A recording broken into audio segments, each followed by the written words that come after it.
Hi folks, అందరికీ నమస్తే. ఇవి ఏం చేసిన అంటే మా వాళ్ళతోటి క్వశ్చన్స్ అన్నీ రాపించేసిన లాస్ట్ 6 ఇయర్స్ పేపర్స్లో ఏవేవి వచ్చినావు నా ఛానల్ ఏవేవైతే వీడియోలు లేవో ఫస్ట్ ప్రియారిటీ అవి వేస్తున్నా. సరేనా? ఈ క్వశ్చన్ చూడు. Find the number of ways of selecting a cricket team of 11 players from 7 batsmen and 6 bowlers such that there will be at least 5 bowlers in the team అన్నాడు. సో ఈ క్వశ్చన్ మనకి ఎప్పుడెప్పుడు వచ్చింది? రెగ్యులర్ పేపర్లో వచ్చింది, 2024లో వచ్చింది, 2023లో వచ్చింది. ఇది ఇప్పుడు ఎట్లా సాల్వ్ చేయాలో చూసుకున్నాం. టైం వేస్ట్ కావద్దని చెప్పి నేను ఫస్ట్ గివెన్ డేటా రాసేసిన. ఏమేమి ఇచ్చిండు? నంబర్ ఆఫ్ బ్యాట్స్మెన్ 7 ఇచ్చిండు, నంబర్ ఆఫ్ బౌలర్స్ 6 ఇచ్చిండు, number of players to be selected 11 అన్నాడు. టీమ్ కంటైనింగ్ అట్లీస్ట్, ఇగో ఈ కండిషన్ ఇచ్చిండు కదా. అంటే అట్లీస్ట్ అంటే ఏంది? తక్కువలో తక్కువ 5 మంది అని ఉండొచ్చు, 6 మంది అని ఉండొచ్చు, 7 మంది అని ఉండొచ్చు. ఇచ్చిన బౌలర్లలో మినిమం 5 ఉండాలి. సో నేను ఏం చేస్తా, number of ways of selecting అని నేను డబ్బా కొడతా.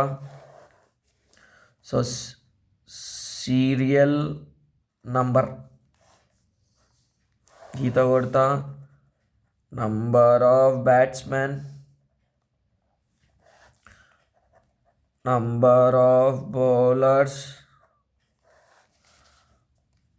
Number of ways.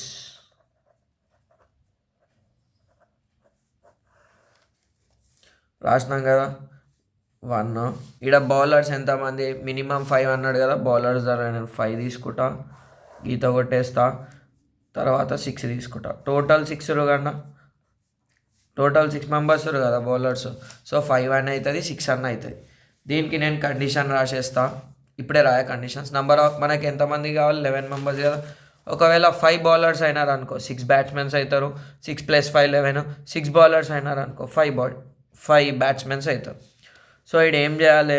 Number of batsmen 7 కదా, టోటల్ 6 కదా. టోటల్ ఎంతమంది? 7. So 7C6 into 6C5. ఇక్కడ టోటల్ రాయాలి. మనం ఎంతమందిని చూస్ చేసుకుంటున్నామో ఇక్కడ కింద రాయాలి. ఇక్కడ 7C5 ఇంటూ 6C6. నేను ఇక్కడ వాల్యూస్ రాసుకుంటా. Here 7C6. వీటికి డిఫరెన్స్ మనకి ఎంత ఉంది? ఒకటే కదా. సో 7 రాసుకోవచ్చు. మళ్ళా 6C5 వాల్యూ ఏంది బ్రో అంటే డిఫరెన్స్ 1 ఉంది. సో 6 రాసుకోవచ్చు. మళ్ళా 6C6 డిఫరెన్స్ ఏం లేదు కదా.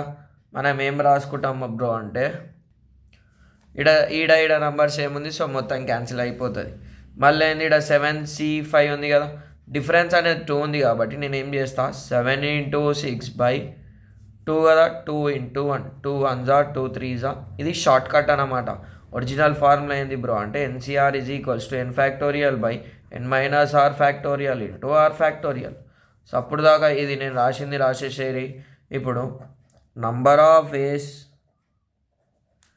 ఆఫ్ సెలెక్టింగ్ అయిపోయింది ఇక problem. =7C6 into 6C5 plus 7C5 into 6C6. So 7C6 అంటే ఎంత beta? 7 6 plus 21 into 1. 7 6 42 plus 21 that is equals to 63 వేస్. ఇంతే ఆన్సర్. సరేనా? ఎప్పుడైనా హియర్ అని చెప్పి వాల్యూలు సాల్వ్ చేసేసినాం అనుకో మనకి ఇది అయిపోతుంది. వీళ్ళకి అంటే ఎన్ని ఛాన్సెస్ ఉన్నాయి రా భయ్ మనం కనుక్కోనికి అని అడిగి.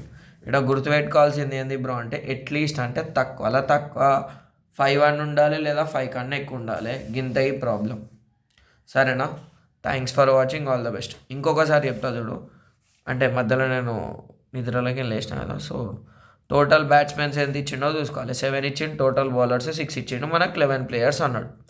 సో 11 ప్లేయర్స్లో 5 మెంబర్స్ బౌలర్స్ అయితే 6 మెంబర్స్ బ్యాట్స్మెన్ అవుతారు, 6 మెంబర్స్ బౌలర్స్ అయితే 5 మెంబర్స్ బ్యాట్స్మెన్స్ అవుతారు. అదే ఇక్కడ రాసిన టోటల్ 7C6 ఇంటూ మధ్యలో ఇంటూ పెట్టుకోవాలి.